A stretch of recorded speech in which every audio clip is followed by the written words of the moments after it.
یہ حضرت جابر سے روایت ہے، کہتے ہیں کہ رسول اللہ صلی اللہ علیہ وسلم نے فرمایا کہ کوئی مسلمان ایسا نہیں ہے کہ جو درخت لگائے اور پھر اگر اس میں سے کوئی کھایا جائے تو وہ اس کے لیے نیکی بن جائے، اور اگر کوئی اس میں سے چرا لیا جائے تو وہ اس کے لیے نیکی بن جائے، اور اگر اس درخت کو کوئی نقصان پہنچائے تو وہ بھی اس کے لیے نیکی بن جائے۔ اسی طرح اسی روایت کا ایک اور ورژن ہے، اس میں یہ بیان ہوا کہ اگر کوئی مسلمان جو ہے وہ درخت لگاتا ہے اور اس میں سے انسان اور جانور اور چوپائے کھاتے ہیں، پرندے کھاتے ہیں، تو وہ قیامت والے دن اس کے لیے ایک نیکی بن جائے گا۔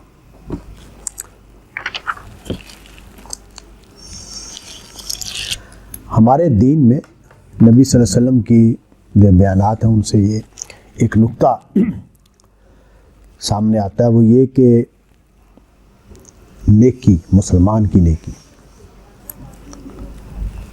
اس کے جو ثمرات ہیں وہ بھی اس کے لیے نیکی بنتے ہیں، جس کو صدقہ جاریہ کے لفظ سے ہمارے ہاں پھر بطور اصطلاح بیان کیا جاتا ہے کہ کوئی بھی نیکی ایسی نیکی کہ جو جاری رہے اور اس جاری رہنے کی وجہ سے اس کا اجر بنتا رہے۔ تو جیسے یہاں یہ بیان ہوا ہے کہ ایک مسلمان نے درخت لگایا، پھلدار درخت لگا دی، اور اب وہ پھلدار درخت جو ہے وہ پھل دے رہا ہے اور اس کے لوگ بھی اس سے فائدہ اٹھاتے ہیں، لیکن اگر کوئی دوسرا بھی اس سے فائدہ اٹھائے گا، کوئی پرندے اس پھل کو کھا رہے ہیں یا اس کے کوئی چوری کر کے اس کو پھل کو توڑ کے لے جاتا ہے، یا کوئی انسان اس سے فائدہ اٹھاتا ہے، تو یہ اس کے لیے نیکی بن جائے گا۔ یہاں میں دو نقطے ضرور بیان کروں گا۔ ایک تو یہ کہ نیکی کرنے کے لیے نیکی کی گئی ہو، یعنی میرا ارادہ، میری نیت یہ ہو کہ میں نے یہ لوگوں کے فائدے کے لیے یہ کام کیا ہے، انسانوں کی خدمت کے لیے یہ کام کیا ہے۔ اور مجھے یاد آ گیا کہ میرے سوسائٹی میں ایک ہمسائے ہیں، تو انہوں نے امرود کے پودے لگوائے اپنی باؤنڈری لائن کے باہر، باؤنڈری وال کے باہر۔ تو میں نے ان سے کہا، میں نے کہا جی یہ تو پھل جو بھی آئیں گے یہ تو آپ کو تو نہیں ملیں گے، لوگ تو جاتے جاتے توڑ دیا کریں گے۔ میں کہا میں لگائی اس لیے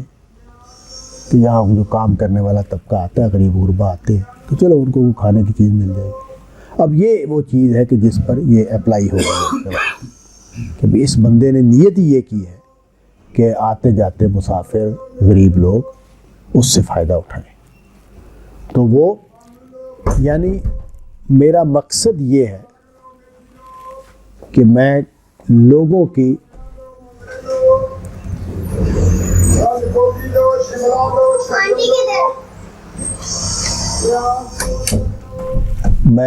کے لیے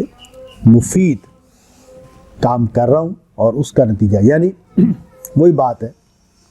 کہ میری نیت کیا ہے، میرا ارادہ کیا ہے۔ میں یہ چاہتا ہوں کہ نمازیوں کے لیے کچھ سہولت ہو جائے، میں یہ چاہتا ہوں کہ آنے جانے والے مسافروں کے لیے کوئی سہولت ہو جائے، اور اس مقصد سے میں کوئی کام کرتا ہوں، تو وہ ایک ایسی نیکی ہے جو جاری رہنے والی نیکی ہے، اور اس کا اجر بھی جاری رہنے والا ہے۔ وآخر دعوانا الحمدللہ رب العالمین۔